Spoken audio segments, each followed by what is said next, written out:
Pan India star Prabhas lead రోల్లో నటించిన latest movie the రాజా సాబ్ మరికొన్ని గంటల్లోనే ప్రపంచ వ్యాప్తంగా రిలీజ్ అవుతున్న విషయం మనందరికీ తెలిసిందే. సంక్రాంతి కానుకగా విడుదలవ్వనున్న ఈ సినిమాపై ఆడియన్స్ లో భారీ అంచనాలైతే నెలకొన్నాయి. హారర్ ఫ్యాంటసీ కామెడీ ఎంటర్టైనర్ గా రూపొందించిన చిత్రం ఖచ్చితంగా హిట్ అవుతుందని అంతా అంచనా వేస్తూ ఉన్నారు. అయితే సంక్రాంతికి రాజా సాబ్ తో పాటు తెలుగు నుంచి మరో 4 స్ట్రైట్ మూవీస్ విడుదలవుతూ ఉన్నాయి. కానీ ముందు వచ్చేది మాత్రం రాజా సాబ్నే. అదే సమయంలో 5 సినిమాలు రిలీజ్ అవుతూ ఉండటంతో థియేటర్స్ విషయంలో ఖచ్చితంగా సమస్య వస్తుంది. తమ సినిమాకు ఎక్కువ థియేటర్స్ రావాలని ఆయా చిత్రాల మేకర్స్ ట్రై చేస్తూ ఉంటారు. ఇది ఎప్పుడూ జరిగే విషయమే. అదే సమయంలో సంక్రాంతికి రాజాసాబ్ మూవీ ముందుగా వస్తూ ఉంది. ఆ తర్వాత చిరంజీవి, రవితేజ, శర్వానంద్, నవీన్ పోలిశెట్టి నటించిన సినిమాలు వస్తాయి. కాబట్టి ముందు రాజాసాబ్ కు ఎక్కువ థియేటర్స్ వచ్చినా కూడా ఆ తర్వాత మాత్రం కౌంట్ తగ్గిపోతుంది. ఖచ్చితంగా కొన్ని థియేటర్స్ ను వదులుకోవాల్సి వస్తుంది.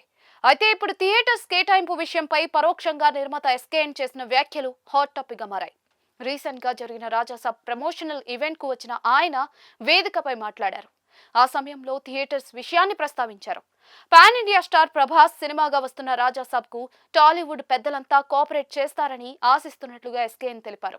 అంతేకాదు సినిమాకు సహకరించిన వారి పేర్లు అన్ని కూడా సంక్రాంతి తర్వాత ప్రెస్ మీట్ పెట్టి అనౌన్స్ చేస్తానని అన్నారు. ఆ సమయంలో తాను అందరి పేర్లు చెప్పాలని కోరుకుంటున్నట్లుగా తెలిపారు. సినిమాకు ఒక్క థియేటర్ ఇస్తే 100 సార్లు చెప్పుకుంటానని, కానీ అదే ఒక్క థియేటర్ ఇవ్వకపోతే మాత్రం 200 సార్లు చెబుతానని అన్నారు. అందుకే అందరూ సహకారం అందించాలని కోరారు.